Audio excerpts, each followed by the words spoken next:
반갑습니다. 바람 잡는 바람잡이 인사드립니다. 속담에 씨앗을 보면 부패도 돌아앉는다는 말이 있습니다. 남편이 첩을 보면 아무리 무던한 부인도 화를 낸다는 말이죠. 오늘 썸네일을 보고 들어오신 여성분들은 파트너나 배우자의 배신을 경험했거나 아니면 지금 그런 경험 중에 계시거나 또 앞으로 겪을지도 모를 가능성이 있는 파트너의 의심스러운 행동에 대한 촉이 오신 분들도 있을 거라는 생각이 드는데요.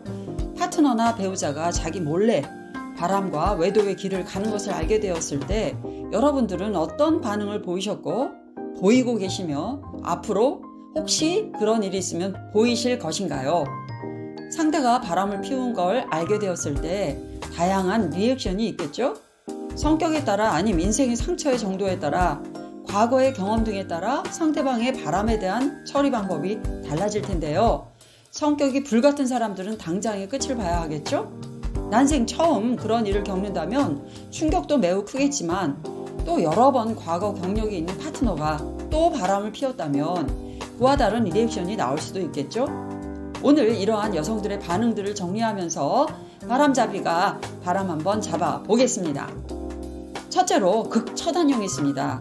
너 죽고 나 죽자죠. 상대방과의 어떤 협상도 없습니다. 파트너의 불륜 이코르 배신 이코르 그것은 처단만이 방법이다. 이렇게 생각하시는 거죠. 그래서 너도 죽고 나도 죽는 것으로 결론을 맺으려고 합니다. 성격이 격하다기보다는 그간의 관계에 대해 쌓인 것이 많거나 아니면 상대방의 성공을 위하여 헌신한 부분이 매우 커서 이제 성공해서 좀 함께 누리며 살 수 있을까를 기대했다가 무너지게 되므로 더 큰 실망감에 처단으로 가는 노선을 정할 수 있습니다. 그래서 서로의 파멸의 결과를 가져올 수 있는 매우 극단적인 선택으로의 길이 될 수 있습니다. 자기에게 해가 되는 것도 개의치 않습니다. 오로지 모든 힘과 노력을 동원하여 배신자와 그 공범자인 상간녀에게 위해를 가하는 데만 최선을 다합니다. 그러나 그렇게 상대에게 복수극을 벌이려면 자신도 어느 정도 피해를 보게 되는데 복수는 양날의 검을 쥐어야 하기 때문입니다. 그런데 바람잡이의 생각은 되도록 이런 리액션은 말리고 싶은 생각이 있습니다. 왜냐고요? 정말 상대가 쓰레기라고 생각이 드는 상대라면 내 인생을 그 쓰레기와 함께 쓰레기장으로 갈 필요는 없으니까요. 너는 죽고 나는 사는 방법을 생각하라고 조언하고 싶습니다.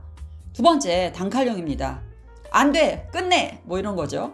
이 유형도 처단형과 비슷한 양상을 나타내지만 처단형은 너도 죽고 나도 죽자지만 이들은 처단보다는 그저 상대방의 배신에 대한 감정선과 신뢰의 무너짐이 다시 관계를 돌이킬 수 없는 루비콘강을 건넜기 때문에 이혼이나 관계 정리만 깔끔하게 처리하기를 원합니다. 아무리 상대방이 무릎을 꿇고 싹싹 빌면서 다시는 바람 피우지 않고 오직 당신만 바라보고 살 테니 한 번만 용서해 줘 해도 절대 돌아보지 않습니다. 이런 유형은 극처단형과 달리 오히려 부부나 파트너 사이의 관계가 매우 좋았었기 때문에 더 실망이 크기 때문인 것 같습니다.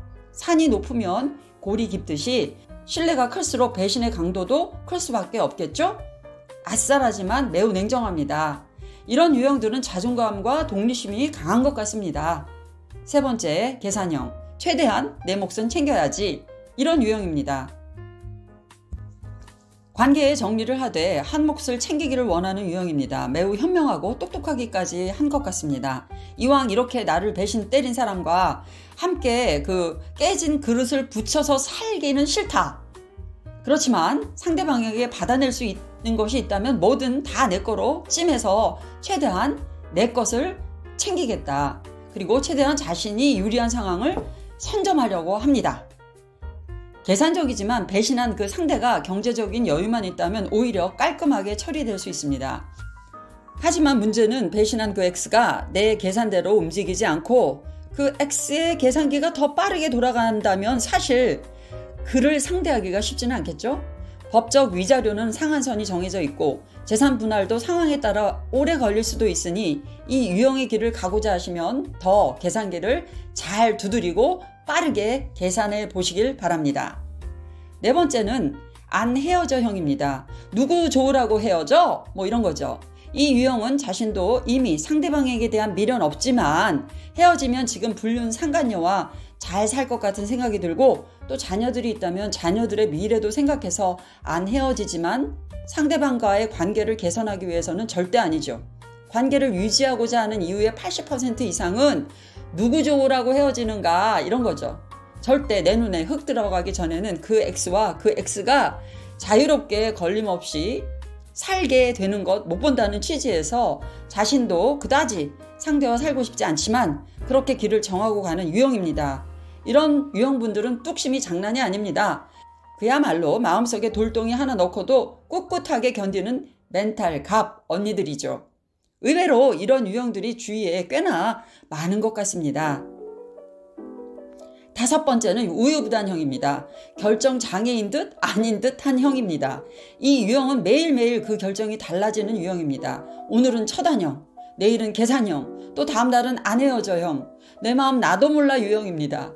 특별히 파트너나 배우자가 왔다 갔다 하면서 오늘은 정리할게 하다가 또다시 그 파트너 대상을 만나고 이랬다 저랬다 왔다 갔다 하니까 그야말로 이랬다가 저랬다가 왔다 갔다 하니까 자신도 그에 따라 왔다 갔다 하는 유형입니다. 그 어떤 유형들보다 많이 힘들어합니다. 힘겨워합니다.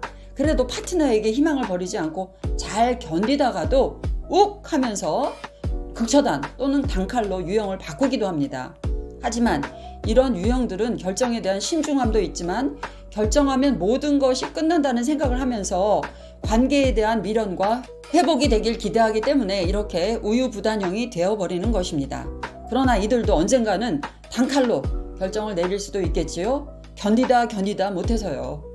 자, 6번째는 용서형, 마더 테레사형이라고 제가 이름을 붙였습니다. 요즘 젊은 세대는 이런 유형이 많지는 않지만 중장년 또는 우리 어머니 세대에서는 많이들 남편들의 바람을 겪지만 자식을 생각하고 또 자기의 그 인생을 생각하면서 용서하고 살았습니다. 그런데 의문이 드는 것은 정말 용서를 해서였을까요? 아니면 용서를 강요당했을까요? 남편이 바람 피는 것을 알고 시집살이를 하시던 어머니들은 결국 시어머니에게 살짝 하소연을 할 수 있었을 텐데요. 시어머니는 시어머니시기에 남자가 바람 피는 것을 아주 당연시하면서 그 분위기로 압박하고 용서를 강요했을 것 같습니다. 참 올드한 생각이지만요. 그런데 정말 완전하게 상대방을 용서할 수만 있다면, 그래서 자신이 그 관계에 대한 배신에서 완전하게 자유로울 수만 있다면 얼마나 좋을까요? 하지만 현실은 그렇게 녹록지 않은 것 같습니다. 용서를 해도 배신의 기억에 대해 자꾸 되새김질할 수밖에 없는 것이 기억이니까요. 그리고 사람이니까요. 상처는 아물었어도 상처의 흔적은 몸에서처럼 마음에도 새겨져 있을 것입니다.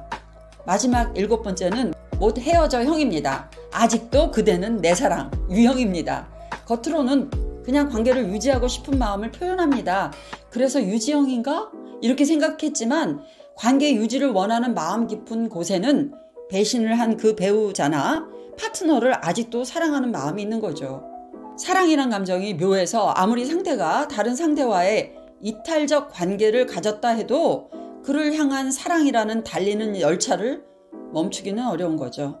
이 유형들은 그 사랑에 못 이겨 자신이나 상대를 해치는 경우도 있습니다. 상대의 이탈 관계가 다시 돌이킬 수 없는 지경에 이르렀다면 자신의 미래와 자신이 얼마나 가치 있고 소중한 사람인가를 생각하면서 조금씩 달리는 사랑의 열차를 멈추도록 자신의 마음을 추스리는 것도 중요할 것 같습니다. 자, 여러분들의 리액션은 어떠실까요? 어떤 유형이든 신뢰가 무너진 곳에서의 새로운 관계 형성은 큰 도전이 됩니다. 앞에서 언급한 것처럼 파트너의 배신은 부처같이 묻어난 부인도 화를 낼 수밖에 없는 어마어마한 사건이며 그 상처와 속상함은 가히 그 깊이를 알 수 없을 정도라고 합니다. 그 속상함과 분노는 시간이 흐를수록 더 어려워질 수도 있을 것이고 노력에 의해 극복해 나갈 수도 있을 것입니다. 하지만 분명한 것은 의식적으로 다 완쾌된 것처럼 보이지만 의식 밑에 있는 감정의 저장고 속에서는 분노의 감정이 쉽게 사라지지 않고 있으며 그것은 마치 우리 몸속의 만성염증과도 같이 자리를 잡고 언제라도 큰 병이 될 가능성을 지니고 있습니다. 계속 관계를 유지하든 정리하든 이러한 배신을 당한 경험을 가진 사람들은 사람을 믿지 못하고 의심하게 되는 마음의 병이 걸릴 수도 있고 또한 분노의 감정의 앙금이 사라질 때까지는 오랜 시간이 걸릴 것은 분명합니다.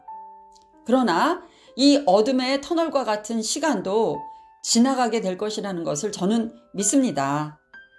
오늘도 어디선가 불륜하시는 분들, 불륜이라는 이름도 꿀꿀한 그 관계를 정리하시고 이제 가족들이 기다리는 집으로 돌아가시는 게 어떠실까요? 더 이상 일 크게 만들지 마시고요. 오늘 영상이 재미있으셨다면 좋아요 한번 꾹 눌러주시면 감사하겠습니다.